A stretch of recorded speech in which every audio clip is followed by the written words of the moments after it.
Good morning, Your Highness, Excellencies, friends and colleagues. I would like to thank you for the opportunity to be here today.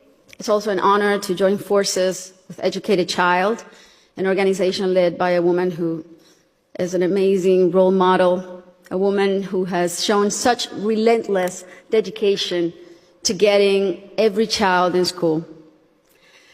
This is such an exciting day for us because it marks the beginning of a new era in my home country. Most of you may know me as an artist, as an entertainer, and that's indeed my calling and what I've been doing since I was 13 years old.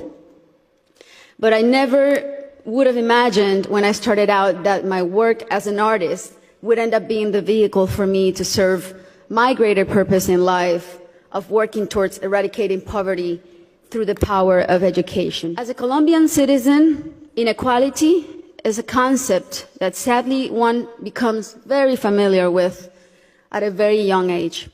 It's a country like many others in Latin America where a few have a lot have almost nothing, and where if you're born poor, and where people don't access equal opportunities.